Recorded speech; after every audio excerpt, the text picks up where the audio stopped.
Bueno, muy buenas tardes a todas, a todos, a todos. Espero que estén muy bien. Bienvenidas, bienvenidos, bienvenides al módulo Salud Sexual y Reproductiva con enfoque de género del Congreso Salud Sexual y Reproductiva desde lo médico a lo social. Mi nombre es María Pía Torres, soy antropóloga social, magíster en estudios latinoamericanos y el día de hoy voy a compartir con ustedes algunas ideas y reflexiones en torno a las tensiones y los nudos críticos que hay respecto de los estudios de las masculinidades y su impacto en la salud de los varones.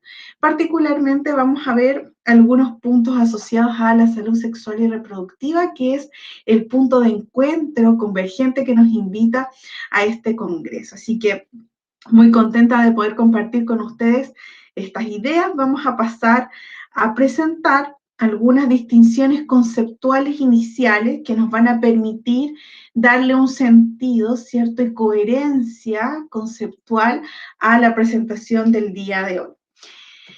Lo primero, cierto, es que cuando hablamos de masculinidades, vamos a estar hablando de un tipo de identidad, de un tipo de construcción identitaria que responde al ámbito del género, ¿ya?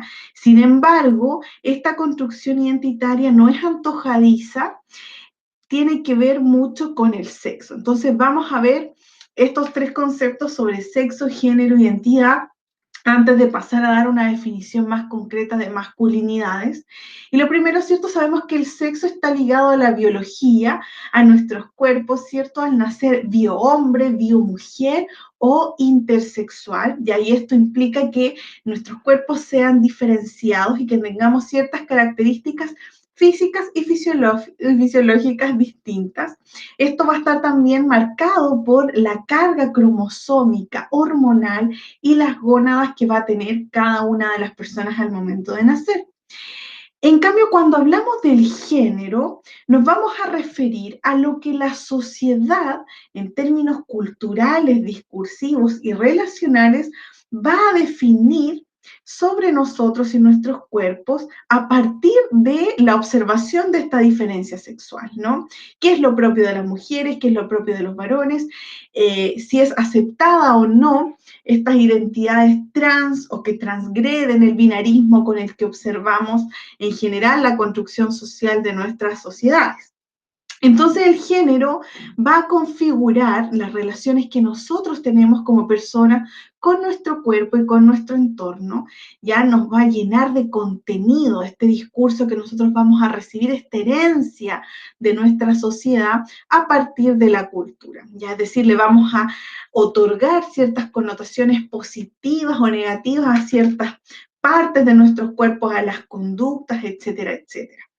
Y la identidad de género es algo que varía dependiendo de cada sujeto, ya sujeta, sujeto, sujete, que va a ser, que puede ser, digamos, coincidir con el repertorio de género que hemos recibido asociado a nuestro sexo, ¿ya? O puede variar, puede ser distinta a esta que hemos sido socialmente o que hemos recibido a partir de esta asignación social. Entonces, si bien la identidad de género, así como la identidad en sí, es algo que se inscribe en un plano individual, es también algo social y colectivo. Muchas veces la identidad se configura en espacios que compartimos con otros seres humanos, en donde tenemos ciertas coincidencias, vamos formando subgrupos, ¿cierto? En donde compartimos cierto conjunto de ideas, de nociones, de visiones del mundo. Y en este sentido, ¿verdad? Nuestra identidad es también moldeable, se va transformando a lo largo de la vida, etcétera, etcétera. Entonces tenemos el sexo como la carga biológica, corporal, física, el género, que es la construcción social. ¿Qué hace la sociedad con nuestra diferencia? ¿Quiénes son o no aceptados? ¿Qué connotaciones tienen nuestros cuerpos? O sea, ¿qué repertorios, qué discursos se asocian a cada uno de nuestros cuerpos? Y por otro lado, la identidad de género, que es algo individual y a la vez colectivo, y que puede coincidir o no, o en algunos casos un poco, con estos discursos que hemos recibido de la sociedad. Es decir, podemos sentirnos hombres, mujeres, trans personas, etcétera, etcétera.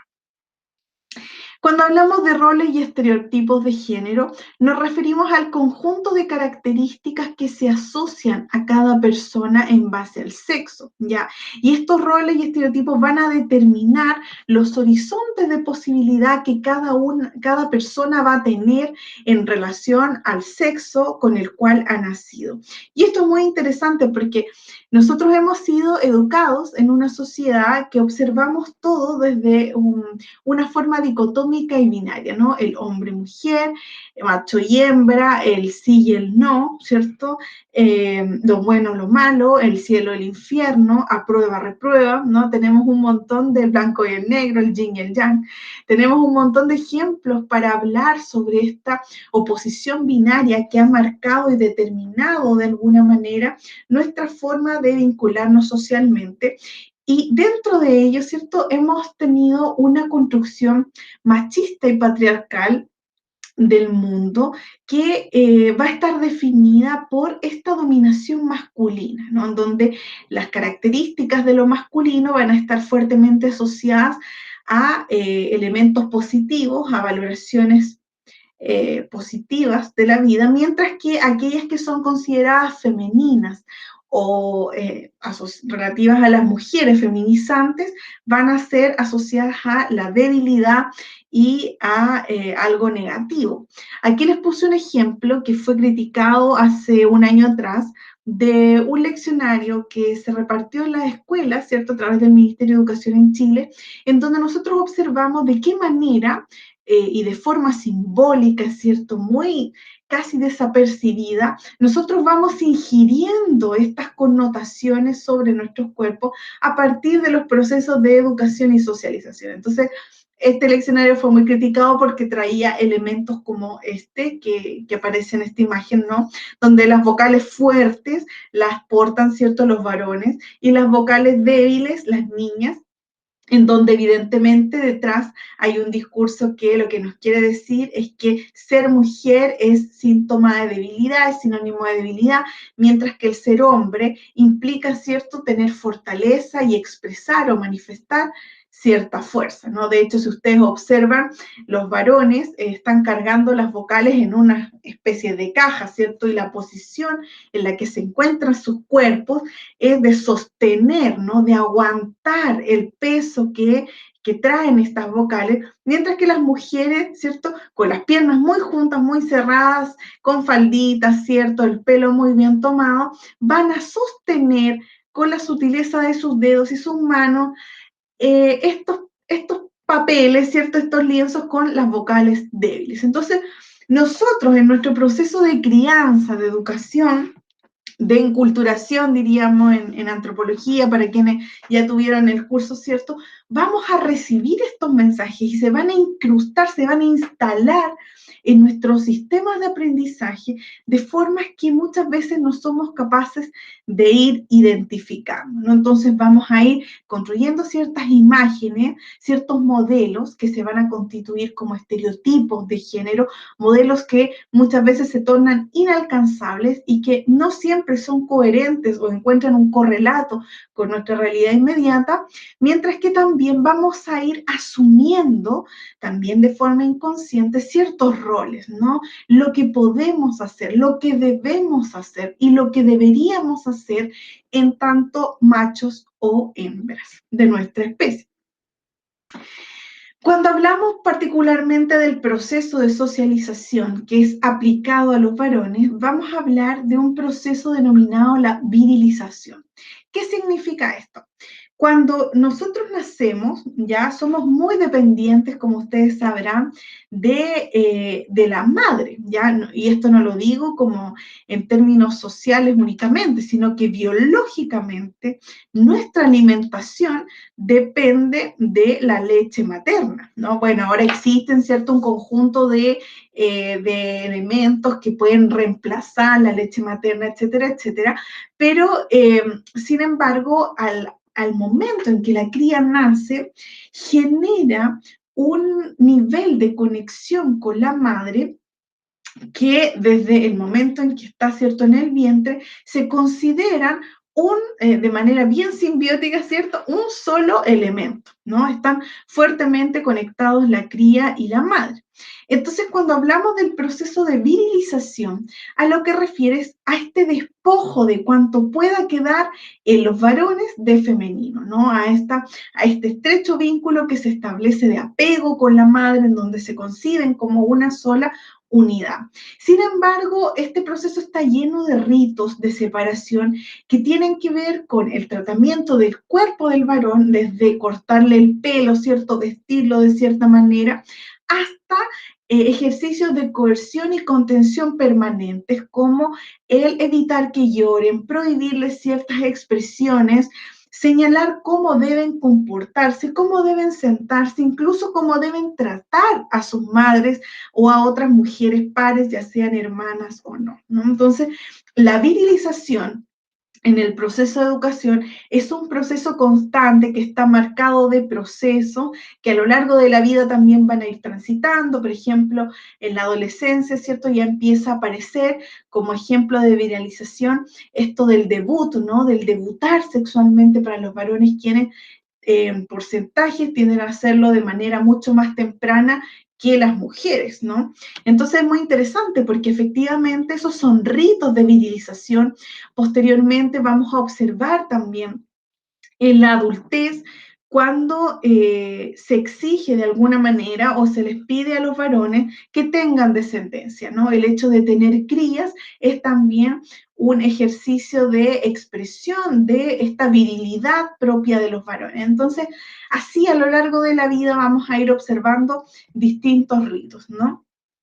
Y esto porque a diferencia de la feminidad, no voy a hablar mucho de la feminidad porque me interesa que hoy abordemos particularmente lo masculino, ¿no? A diferencia de la masculinidad está en un permanente riesgo de caer en lo femenino, ¿no? Entonces, siempre debe estar siendo demostrada y debe ser puesta a prueba ante cada situación, ¿no? Ser el proveedor, ser quien se hace cargo de su familia, etcétera, etcétera. No llorar, ¿cierto? En su vestimenta, incluso en su cuerpo, debe tratar de tomar permanentemente distancia de aquellas características que son propias de la feminidad, y cuando hay algo o se comparte alguna característica que socialmente se ha asociado a la feminidad, esta masculinidad es cuestionada, ¿no? Cuestionada, deslegitimada y además estigmatizada en tanto a ese varón se refiere, ¿no? Entonces, para esto, o para hablar sobre este poder simbólico que se ejerce sobre el cuerpo de los varones, Pierre Bourdieu, un extraordinario sociólogo francés, va a escribir un libro que se denomina La dominación masculina. Bueno, este hombre escribió millones de libros, ¿no? Del tema que ustedes quieran, música, arte, educación, de todo, ¿no? Hasta del trabajo de las y los intelectuales. Entonces él va a utilizar este concepto de violencia simbólica, ¿no? Que es un tipo de violencia social que se ejerce a través de los símbolos, ¿ya? Un símbolo como puede ser un sex symbol, ¿cierto? Que nos entrega un mensaje, hasta ciertos mitos o cuerpos mitificados. Pienso, por ejemplo, en Vladimir Putin, que no sé si ustedes han visto sus videos o sus entrevistas, ¿cierto? Que fue parte de la KGB, de la contrainteligencia del gobierno ruso. Es decir, él espiaba a sus propios compañeros para saber quiénes filtraban información al exterior, ¿no? Un tipo que posee una masculinidad muy, muy hegemónica, que vamos a ver ahora muy interesante, y que cuando sale electo en Rusia, porque ya lleva varios periodos gobernando, el análisis político que hacen muchas y muchos estudiosos es señalar que la masculinidad que posee Vladimir Putin coincide con la masculinidad aspiracional que poseen los rusos, ¿no? Lo representa de alguna manera. Este hombre que se quita la polera a los 60 años, ¿cierto? Y está absolutamente trabajado, que aparece, ¿cierto?, montando a caballo, que practica todo tipo de deportes, que demuestra fuerza, fortaleza mental, etcétera, etcétera, ¿no? Entonces, fíjense que es curioso, porque él se transforma en un símbolo representativo. Entonces, cuando hablamos de violencia simbólica o cuando Bourdieu trata de explicarnos este concepto, se va a referir a una forma de poder que no necesariamente implica el ejercicio directo de violencia contra nuestros cuerpos, sino que se inscribe más bien en el plano mental, ¿cierto? Al margen de la coacción física. Entonces, lo que espera de nosotros es que se instala a través de discursos y se transforma en ciertas disposiciones, ¿ya?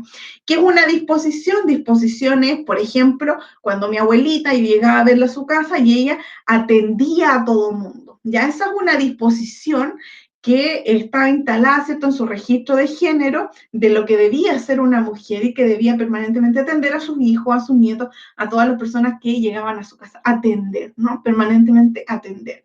Bueno, en el caso de las masculinidades, hay numerosos mandatos de género, ya que son estas expectativas que construimos sobre el comportamiento masculino y que vamos a revisar a continuación, ¿no? Sin embargo, estos se van inscribiendo, se van instalando en nuestro circuito de aprendizaje de forma muy invisible, ¿no?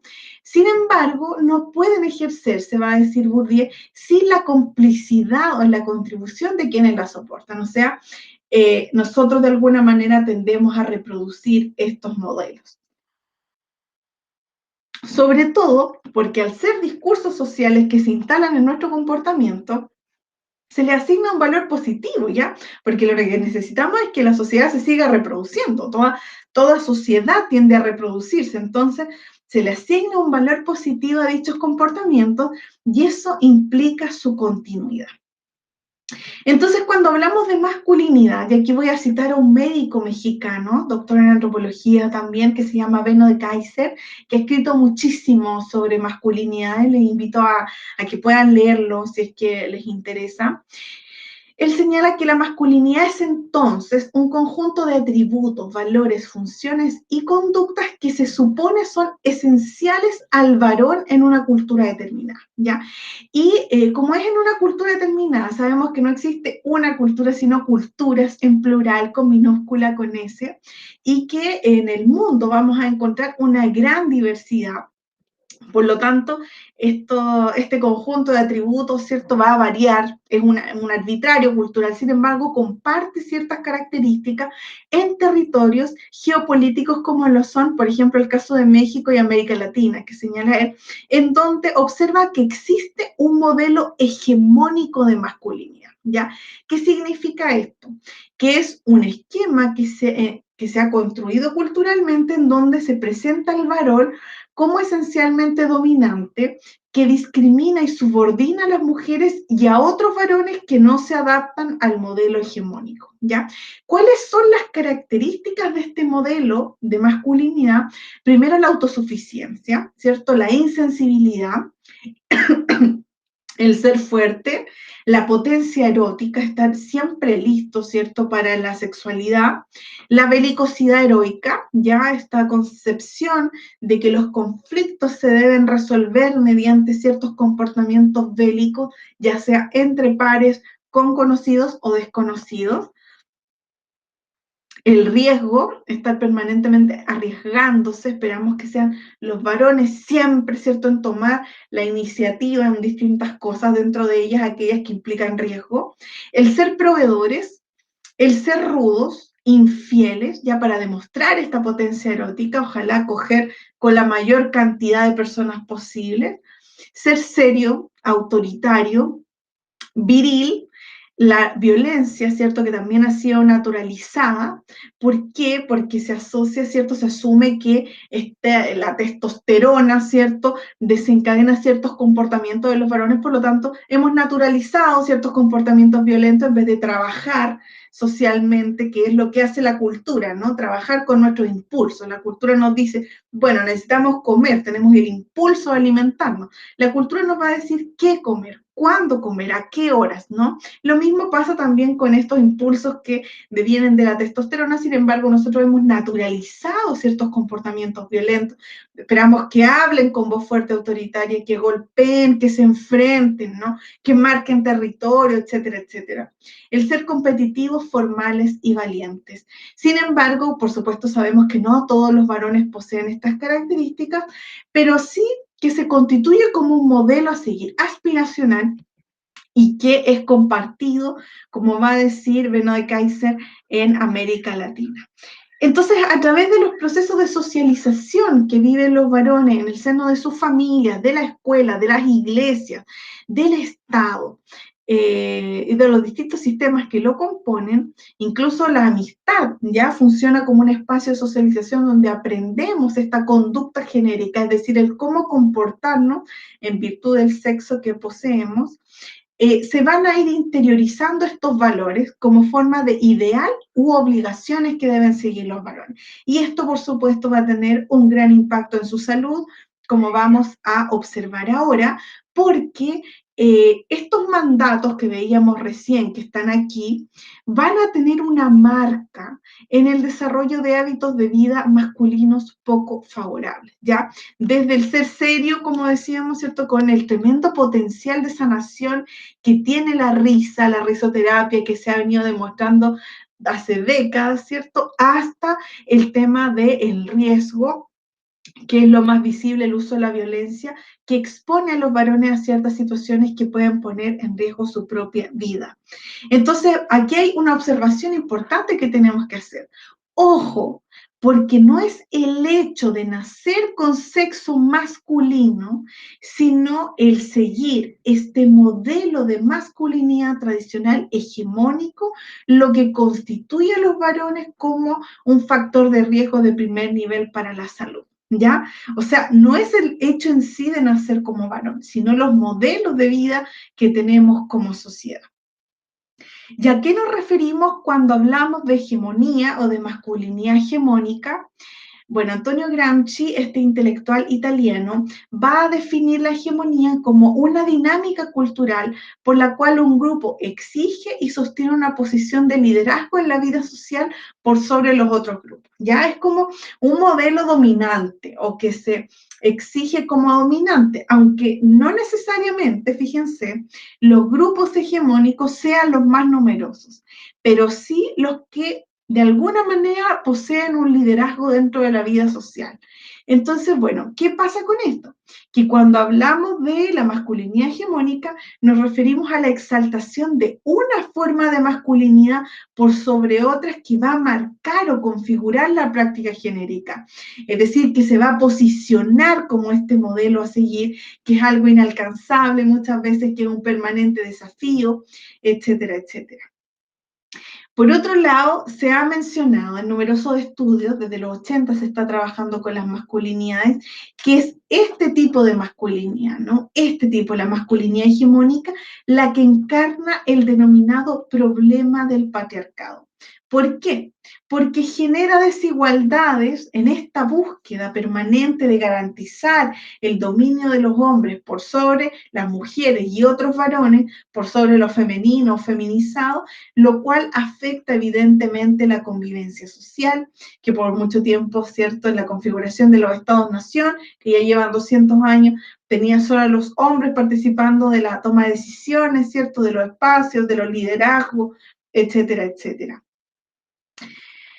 Algo importante, ¿cierto?, que veníamos mencionando es que produce importantes trastornos en la salud de los propios varones, pero no solo de ellos, sino en la relación que establecen con otros varones, con las mujeres, con las niñas, niños que les rodean. O sea, sobre todo cuando hablamos de la práctica genérica violenta, ya de un varón violento, lo que vamos a ver es que no solo afecta a su salud, sino a la de todo su entorno. Y esto, sin embargo, no significa que los portadores más visibles de este tipo de masculinidad sean siempre personas poderosa, dentro de nuestras mismas familias vamos a observar ciertas figuras patriarcas o personas que poseen ciertas características del modelo hegemónico. No significa que hayan sido personas famosas o qué sé yo, o que hayan estado en esferas de poder, porque este modelo de masculinidad también se instala de alguna manera en figuras de fantasía, entre actores, ¿cierto?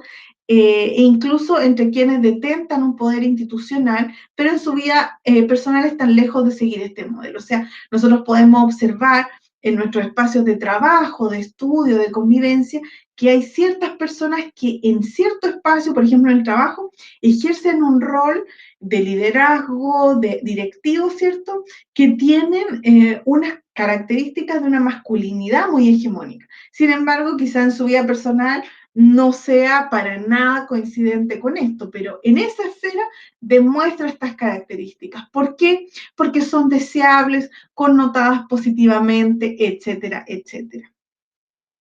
Pero como va a decir Pierre Bourdieu, ¿cierto? Este extraordinario sociólogo del que ya les hablaba, este privilegio masculino no deja de ser una trampa, ya es una gran trampa porque esta tensión y contención permanente que a veces se lleva hasta el absurdo de los varones, impone a cada hombre el deber de afirmar su virilidad en cualquier circunstancia, ¿ya? Y esta virilidad entendida como una capacidad reproductora sexual y social, pero también como una aptitud para el combate, para el ejercicio de la violencia, sobre todo en escenarios de venganza, ¿cierto? Y eso para todo varón es fundamentalmente una carga, ¿ya? El deber comportarse de tal o cual manera.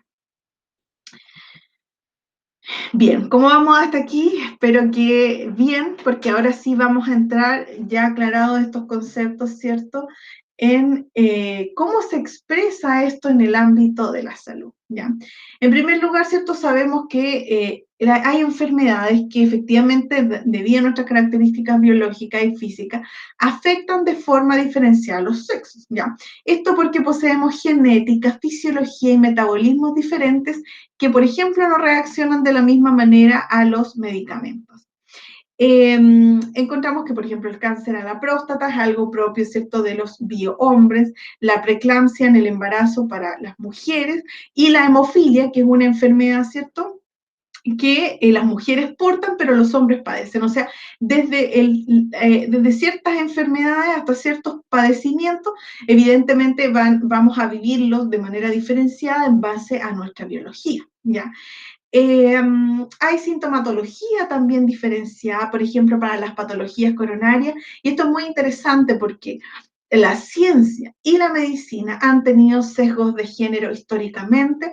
A esto se le ha denominado androcentrismo, que es la forma de mirar la vida desde la perspectiva de lo masculino, y dentro de eso, ¿cierto?, estaban los ensayos clínicos en los que hasta los años 90, por ejemplo, estuvo prohibida la participación de las mujeres.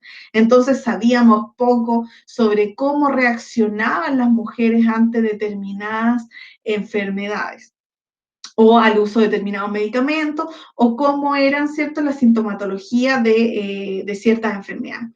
Entonces, por ejemplo, del infarto, hemos conocido históricamente la socialización de síntomas que son masculinizados y se han universalizado, como que todas las personas sintiéramos los mismos tipos de malestares, y vamos a ver ahora que eso no es así.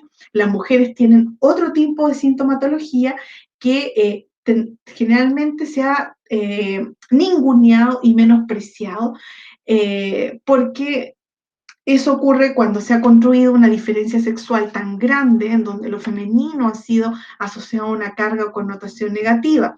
Y eso lo observamos también, por ejemplo, con el dolor menstrual, que se habla, ¿cierto?, de las exageradas, de que, bueno, etcétera, etcétera, ¿no?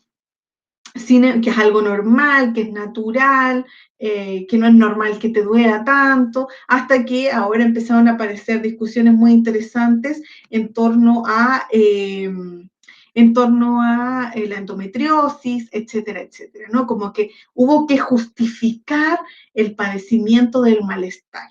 Y por otro lado, la fibromialgia, ¿cierto? Que estos son dolores inespecíficos y crónicos y que también, ¿cierto? Se tienden a ningunear y menospreciar. Entonces es interesante porque, por ejemplo, en el caso del preinfarto, las mujeres presentan otro tipo de sintomatología que no necesariamente está asociada al tema del brazo, ¿cierto? Etcétera, etcétera. Bien, cuando hablamos de patología asociada al género y las masculinidades, tenemos que entender tres factores fundamentales para poder investigarlas, trabajarlas, abordarlas. El primero es que este modelo de masculinidad hegemónica plantea distintos problemas para reconocer e identificar malestares y dolencias físicas, porque como a los hombres se les ha inculcado tanto esto de aguantar, también presentan resistencias para ir al médico, ya a tomar una hora o a atenderse al sistema de salud en general. Entonces, los dolores se aguantan hasta que se hacen insoportables. Y cuando ya llega el momento de ser atendidos, la cosa ya son pocas las posibilidades de salvar ciertos órganos o incluso la vida de la persona, ¿ya? Porque se llega en un estado muy avanzado de ciertas enfermedades. Por otro lado, hay dificultad para reconocer enfermedades que son consideradas femeninas o las enfermedades psíquicas, porque, por ejemplo, las enfermedades consideradas como femeninas, el cáncer de mama, ¿no? Eh, los varones también tienen mamas, ¿ya? Estos pezones, que si bien no secretan leche, hay investigaciones muy interesantes que señalan que efectivamente los varones en situaciones de alto estrés pueden generar leche para alimentar una cría, por ejemplo, en caso de guerra, de migración forzada, etcétera, etcétera, ha ocurrido, así como a las mujeres se les corta la menstruación, algo pasó en la evolución ahí con los varones que no sabemos tan claramente, pero sus pezones, ¿cierto?, siguen ahí y tienen mamas de alguna manera, ¿no? Esto significa que es muy bajo el porcentaje de varones que presentan cáncer de mamas, ¿ya? Sin embargo, es una posibilidad, existe, ya incluso en la adolescencia, muchos varones presentan ciertos dolores de mamas cuando están creciendo, sin embargo, nadie nunca señala nada de eso hasta que algunos los llevan a ser atendidos por el médico para que les diga qué está pasando y dicen, es normal para tu edad, ¿ya? Bueno, y por otro lado, las enfermedades psíquicas que están tan estigmatizadas, ¿cierto? Pero que yo observo con mucha esperanza que estas nuevas generaciones las han trabajado de mucha mejor manera y las están abordando con la seriedad que requiere. Pero este modelo de masculinidad hegemónica tradicional del que hablábamos no considera las enfermedades psíquicas como un malestar que pueda estar afectando a una persona y que requiera ser atendido, que pueda ser trabajado. Y por otro lado, vamos a observar ciertos comportamientos que devienen de estos principios de masculinidad que tienen que ver con la osadía, el riesgo y los comportamientos temerarios que caracterizan a muchos varones y que los van a exponer a enfermedades y malestares de salud. Entonces, aquí hay 5 puntos muy importantes de los que voy a hablar ahora. La negación del malestar, ¿no? La salud laboral, la salud sexual y reproductiva, la salud mental y las actitudes temerarias y cómo esto corta también la esperanza de vida. Esto no es casual que las mujeres vivan muchos años más que los varones y que tengan mayor esperanza de vida. La masculinidad tiene mucho que ver con eso. Entonces, fíjense, salud laboral. De acuerdo a la Organización Internacional del Trabajo, la OIT, los hombres suponen el 95% de las muertes por accidentes laborales. Y aquí yo les puse algunas imágenes, ¿cierto?, para hablar de que en realidad este tema de la salud laboral es algo histórico y que tiene que ver también con la precarización de nuestros sistemas laborales. ¿Por qué? En primer lugar, porque cuando nosotros vemos estas fotos, ¿cierto?, de las personas que trabajan en el carbón, de las personas que trabajan en minería, las personas que trabajan en lota, ¿cierto? Tenemos estos libros que leemos desde pequeños en el colegio, de Baldomero Lillo, etcétera, etcétera. Es muy interesante porque efectivamente lo que se observa es que existe un comportamiento dentro del ejercicio del trabajo masculino que tiende a cuidarse poco. Ya incluso para la gente que trabaja al aire libre, no se echan, desde no echarse protector solar, ¿cierto? O aquí como les puse esta imagen de la gente que recoge la basura, que utiliza muy pocos mecanismos de protección, les pasan unos trajes, ¿cierto? Pero muchas veces ni siquiera guantes, ahora que estamos en contexto de pandemia, no mascarilla, no este protector facial, absolutamente nada, ¿no? Están altamente expuestos al contagio de diversos tipos de enfermedades.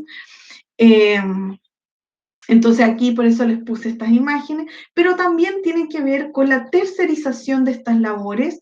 Los estados, por ejemplo, los municipios, lo que hacen es licitar, por ejemplo, el tema de la basura y son empresas las que subcontratan trabajadores y por lo tanto, en términos del ahorro que les genera la ganancia, está muchas veces también la seguridad de sus trabajadores y trabajadoras y dentro de eso, ¿cierto? Observamos que no se invierte en la seguridad necesaria.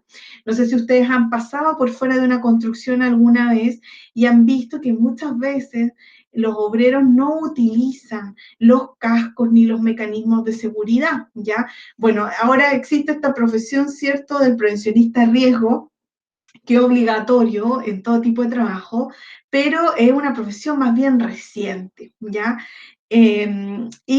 Bueno, hay cultura, ¿cierto?, detrás de eso. Los profesionistas muchas veces insisten en el uso de ciertas medidas de seguridad, pero que se rechazan porque no, o sea, son poco machos, ¿no? ¿Acaso me crees que soy una vieja? No, no utilizan la seguridad necesaria, pero además de eso, nos vamos a encontrar con que nuevamente muchas veces los contratistas o las empresas, ¿cierto? También ahorran mucho precarizando las condiciones laborales de las personas. Y cuando nosotros pasamos por fuera de una construcción, ¿cierto? Una constructora, lo que observamos muchas veces es a los trabajadores, a los constructores, comiendo sentados, por ejemplo, en la vereda, ¿no? ¿Qué tipo de salubridad es esta? ¿No?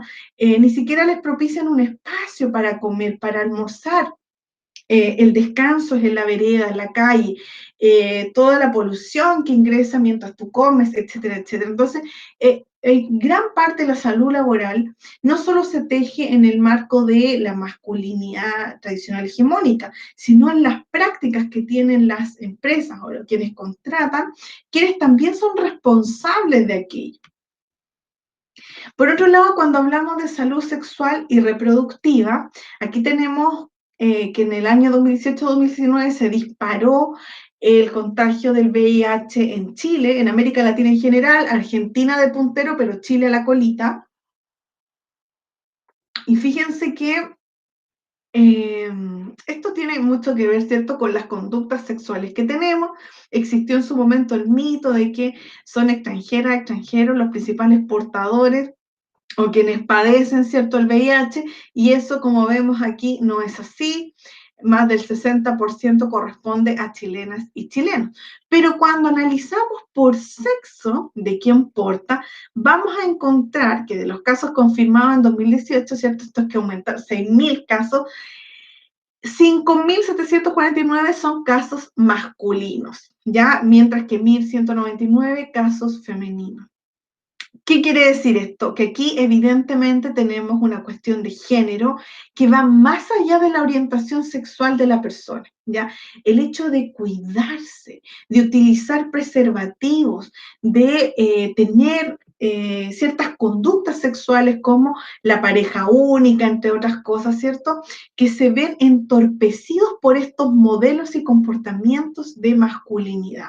Entonces, muy interesante este gráfico porque efectivamente nos demuestra que más allá, esto no tiene que ver con la orientación sexual, ¿ya? Tiene que ver con cómo concebimos la sexualidad y cómo un hombre, un varón, debe desplegarse en este ámbito. ¿Ya? También, bueno, sabemos, hemos escuchado mucho respecto eh, de el hecho de que los varones también insisten muchas veces en no utilizar preservativos, que porque la aprietan, que porque no sé qué y tal y tal.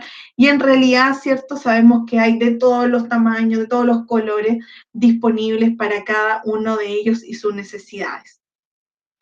Cuando hablamos de salud mental, y esto es muy importante, La crianza de los varones, ¿cierto? Cuando hablamos de este proceso de virilización que está marcado por el no debes comportarte como una mujer, debes reprimir tus emociones, tus sentimientos, lo que vamos a hablar es de una mutilación o poda emocional. ¿Qué quiere decir esto? Que al señalar que el ideal de comportamiento que se espera de ese sujeto pequeñito, que es un varón, tiene que ver con contener y negar el reconocimiento de ciertas emociones, eso se traduce, ¿cierto?, en una evidente poda que va a afectar para siempre la vida de las y los sujetos. En este sentido, vamos a observar que esta contención permanente les impide identificar como tal cuando están siendo víctimas de algún malestar psíquico, ya cuando lo están padeciendo. Y esto tiene un impacto absoluto en la comunicación efectiva y afectiva de sus emociones y problemas de salud mental, también con sus parejas, con sus hermanas, con sus hermanos, etcétera, etcétera. Y en consecuencia limita su capacidad de pedir ayuda a quienes se especializan en esto.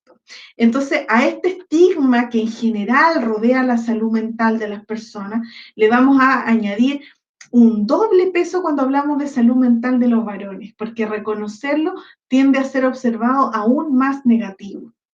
Y ¿en qué se traduce esto? En que el 75% de los suicidios son cometidos por varones, aun cuando se ha constatado que las mujeres lo intentan más, quienes concretan más son efectivamente los varones, porque tiene que ver con llegar hasta el final, ¿no? Cumplir, acabar con el tema, concretar ya un mandato también de la masculinidad.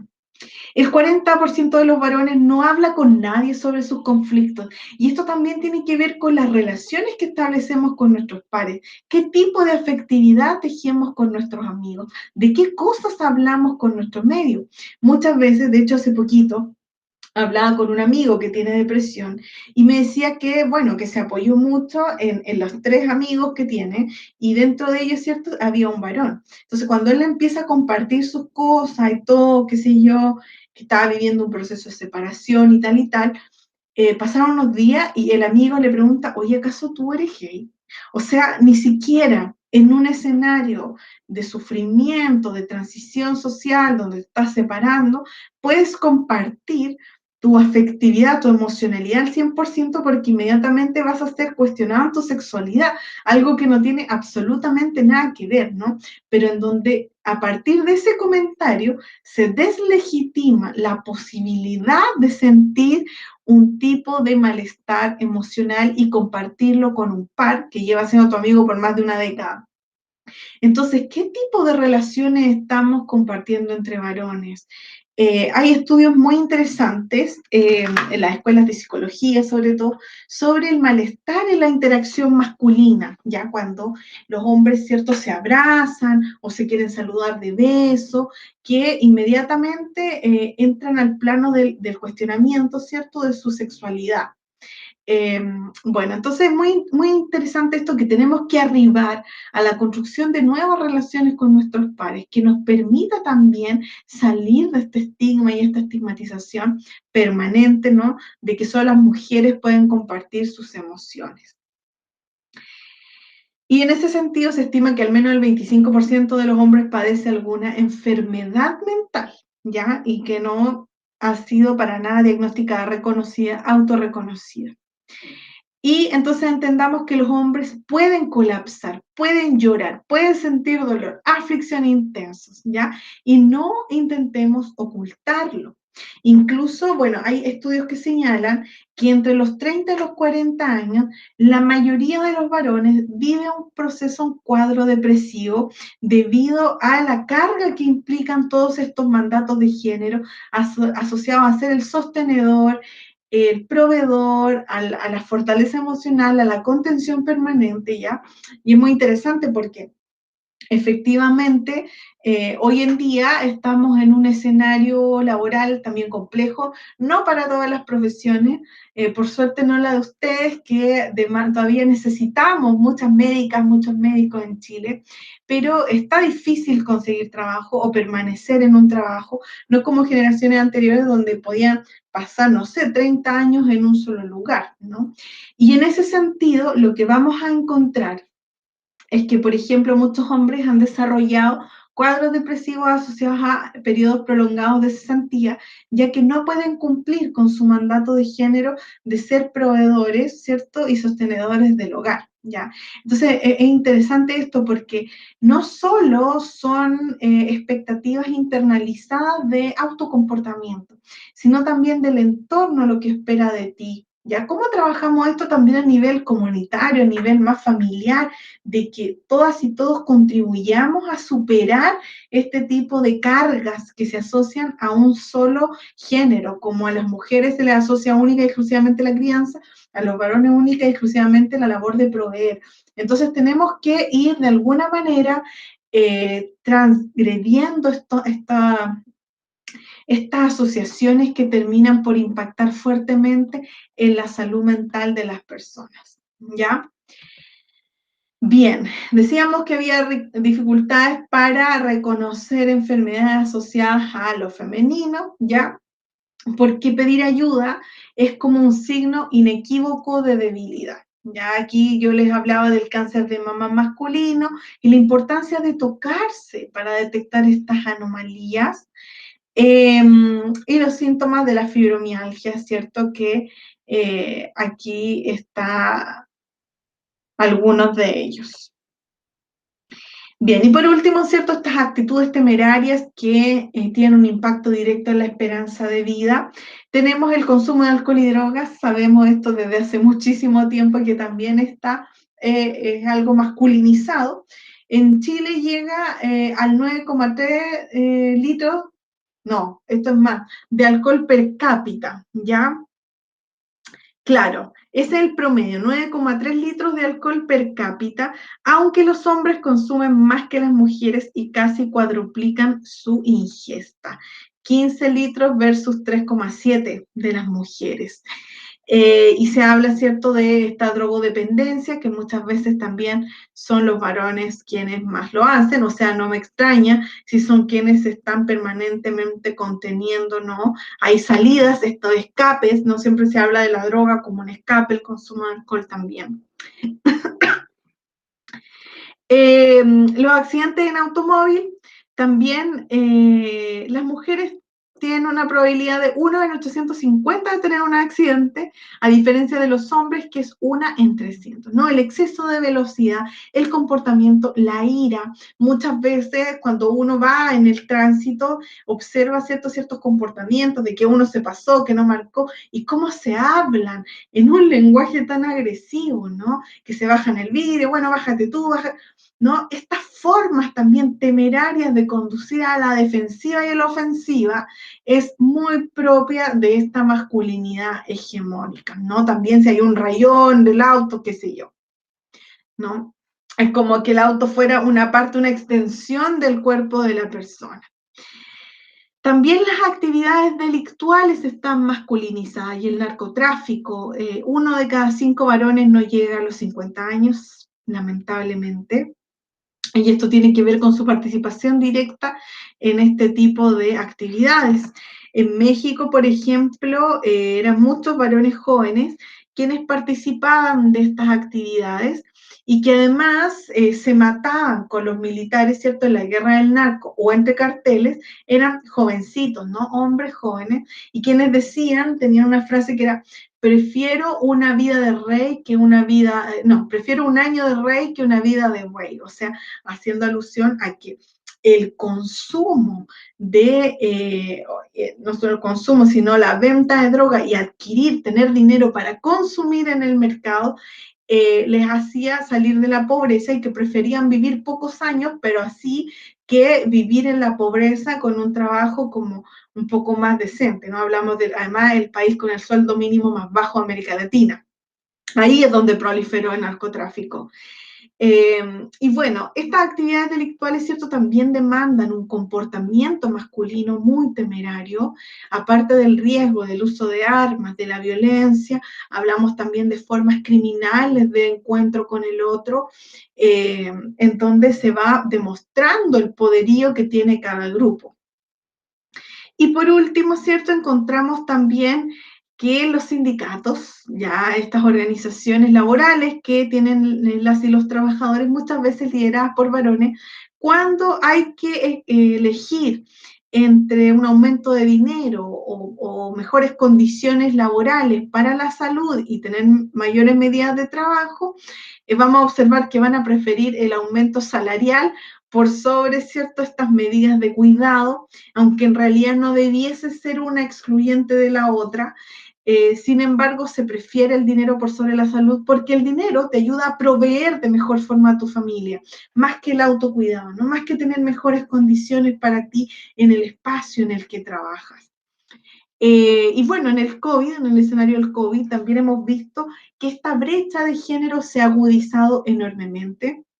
Las primeras personas en quedar desempleadas fueron las mujeres porque volvieron a las casas a hacerse cargo de las labores de cuidado debido a que las niñas, los niños, los enfermos no podían ir a la escuela, no podían ir a residencias de cuidado, etcétera, etcétera. Y entonces vamos a observar también la masa de trabajadores masculinizada ha tenido mayor exposición por salir a trabajar. No hemos visto cifras de contagio por sexo, pero sería muy interesante que podamos llegar a ellas y tal vez aplicar algún tipo de análisis que tenga que ver también con el género. Entonces, fíjense también aquí, hay cuestiones que tienen que ver con la edad, son generacionales, ¿cierto? Aquí se intersectan otras variables. En la adolescencia, los jóvenes asumen riesgos porque muchas veces tienen esta noción de invulnerabilidad, ¿cierto? Unas pulsiones instintivas asociadas a la violencia que los pueden llevar a enfermar o morir. Que por otro lado, los varones tienden a rechazar la atención médica continua y el monitoreo continuo de sus malestares, ya sean cardíacos, respiratorios. Por lo tanto, decíamos, cuando ya llegan a consultar, es poco lo que el sistema de salud puede hacer por ellos. Por eso es tan importante que trabajemos campañas de prevención, de atención con perspectiva de género. Y bueno, también vamos a observar, ¿cierto?, esta alta prevalencia masculina en el sobrepeso y en el desarrollo de enfermedades asociadas a ello. Por último, ¿cierto? Lo que se conoce como esta masculinidad hegemónica se traduce en una falta absoluta de la cultura de cuidado de los hombres, que es una consecuencia directa de la valoración positiva del riesgo, la legitimación de la violencia como rasgos de hombría y demostración de masculinidad. Entonces, este perfil identitario estimula conductas peligrosas que incluyen daños para el propio sujeto en estos diferentes intentos que va a hacer por probar y afirmar su masculinidad. Por suerte hay algunos varones, ¿cierto?, que están en círculos trabajando en torno a esto. Sin embargo, cuando hablamos de quienes se hacen cargo de los cuidados, cuando los varones se enferman, cuando hay que llevarlos al médico, cuando hay que pedirles hora al médico, vamos a observar que son las mujeres quienes se hacen cargo de estos varones enfermos, de estos cuerpos enfermos. Se hacen cargo del cuerpo, de la prevención, de la enfermedad y la salud, ya sea la mujer pareja, mujer madre, mujer hermana, quienes se hacen cargo de los cuerpos masculinos. Entonces, el género o estas relaciones de género, ¿por qué es tan importante identificarlas? Porque nos va a dar lineamientos sobre cómo se espera que se comporten las personas, sobre cómo se están comportando en la actualidad, que puede tener impacto directo en su salud y que nos van a permitir estos conocimientos definir nuevas formas de abordaje y aproximación. Entonces, por último, ¿cierto? Aquí de Claudio Duarte, mexicano también. Los hombres aprendemos a ser hombres, no nacemos machistas, aprendemos a reproducir el patriarcado a través del sexismo, la homofobia, el falocentrismo, la heteronormatividad. Y lo importante es que esos aprendizajes se pueden desaprender, ¿ya? Lo que implica necesariamente una lucha política. Esto de la política muchas veces se asocia a lo partidista, ¿ya? Pero la política la tenemos en el día a día, ¿ya? En el comportamiento y el desarrollo de nuestra vida misma. Bien, entonces para finalizar, solo dejarles algunas preguntas, ¿no? ¿Cuáles creen ustedes que son los principales desafíos que tiene el sistema de salud en torno al trabajo con la masculinidad, de acuerdo a lo que ya llevan en su proceso formativo? Y en segundo lugar, desde su experiencia formativa, ¿no? ¿Qué desafíos tienen ustedes en su proceso formativo como tal para el abordaje de estas temáticas desde una perspectiva actualizada y contingente, ¿no? Bueno, espero que este módulo y esta clase haya sido de su gusto. Para mí ha sido un placer. Les dejé mi correo, ¿cierto? Para que ustedes puedan escribirme si tienen alguna duda, si requieren de bibliografía o lo que sea. Por favor, no duden en escribirme. Ahí está, ma.piatorreszamora@gmail.com. Me dicen, profesora, participé del congreso y me gustaría acceder a más información sobre masculinidad y salud, y yo con mucho gusto les voy a compartir una carpeta que tengo sobre una biblioteca digital sobre estudios de género. Un abrazo y espero que estén muy bien y que disfruten mucho de este espacio.